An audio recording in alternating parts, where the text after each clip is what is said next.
Hello everyone. आज हम, जैसा कि कल हमने रूबी लेज़र के बारे में पढ़ा था, उसका कंस्ट्रक्शन पढ़ा था, आज हम उसकी कार्यविधि के बारे में डिस्कस करेंगे। रूबी लेज़र की कार्यविधि। लेज़र प्रक्रिया के लिए सक्रिय माध्यम में कम से कम 3 ऊर्जा स्तर आवश्यक रूप से होने चाहिए। ऐसा क्यों, ये हमें पता है, क्योंकि लेज़र एक्शन तब तक स्टार्ट नहीं होगा जब तक कि हायर लेवल में number of atoms lower number के कंपैरिजन में काफ़ी ज़्यादा नहीं होंगे।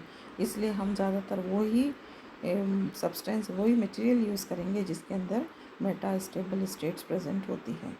रूबी क्रिस्टल में क्रोमियम के परमाणु इस प्रक्रिया को सुचारू रूप से चलाने के लिए मुख्य भूमिका निभाते हैं। क्रोमियम आयन के ऊर्जा स्तरों को चित्र में देखा जा सकता है। मूल ऊर्जा स्तर के ऊपर 2 ऊर्जा स्तर 3A तथा 3B होते हैं। 3A ऊर्जा स्तर के नीचे एक अन्य विभक्त ऊर्जा स्तर 2 होता है। इसमें 2 ऊर्जा स्तर होते हैं जिनके मध्य अंतराल 29 सेंटीमीटर इनवर्स होता है। क्रोमियम का आयन निश्चित ऊर्जा का फोटोन अवशोषित कर ऊर्जा स्तरों 3A व 4B में से किसी एक स्तर पर संक्रमण करता है। इन स्तरों के लिए परमाणु का जीवन लगभग काल 10⁻⁻8 सेकेंड्स के बराबर होता है। अतः उत्तेजित परमाणु अत्यल्प समय में ही रूबी के क्रिस्टल जालक को डेल्टा ई एनर्जी देकर मृत स्थायी ऊर्जा स्तर 2 में आ जाते हैं।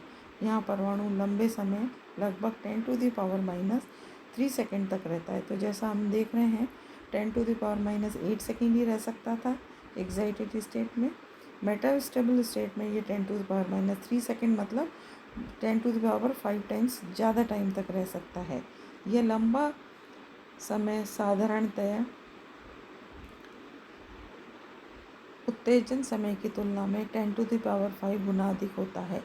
इसलिए परमाणु की यह अवस्था मृत स्थायी कहलाती है। निरंतर संक्रमणों से इन मृत स्थायी ऊर्जा स्तरों में संख्या घनत्व बढ़ता जाता है और अंततः यह मूल स्तर में संख्या घनत्व से अधिक हो जाती है, अर्थात प्रतिलोमन की अवस्था प्राप्त होती है। प्रतिलोमन की अवस्था कौन सी अवस्था हुई? वो अवस्था जिसके अंदर हायर स्टेट में लोअर स्टेट से अणुओं की संख्या, जो आपके है एटम्स, वो ज़्यादा हो।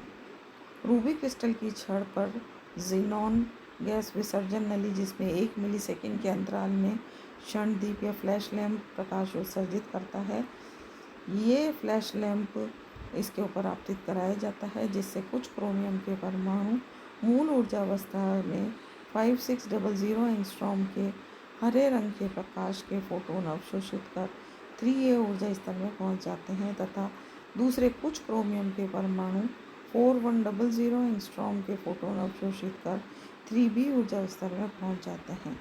इस प्रक्रिया को प्रकाशीय कंपन कहते हैं और प्रकाशीय कंपन की क्रिया को काम में लेके हम जनसंख्या को प्रतिलोमित करते हैं और जैसे ही जनसंख्या प्रतिलोमित होती है उन दोनों एनर्जी स्टेट्स के बीच में लेज़र एक्शन स्टार्ट हो जाता है।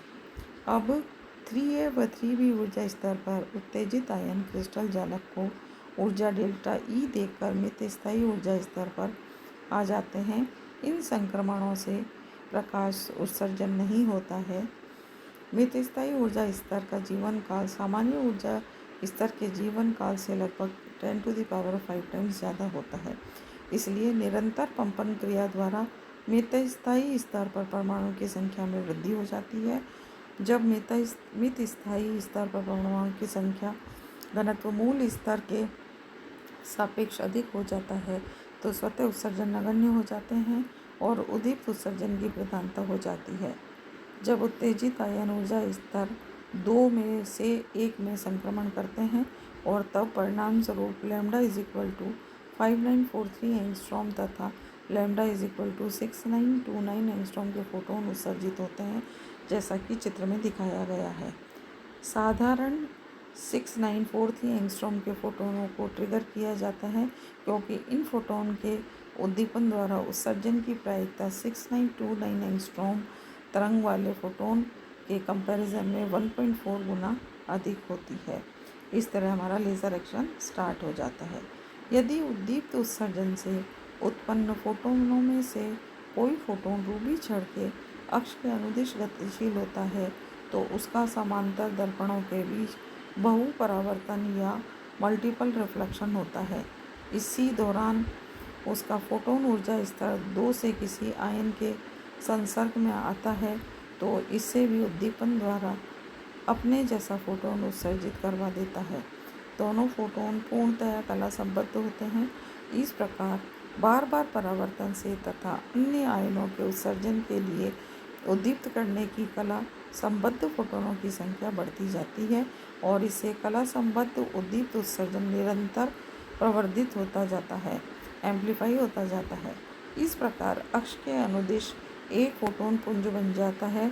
जब ये फोटोन पुंज तीव्र हो जाता है तो इसका कुछ भाग आंशिक रूप से पारदर्शक दर्पण से निकलकर लाल प्रकाश के रूप में लेज़र किरण के रूप में बाहर निकलता है।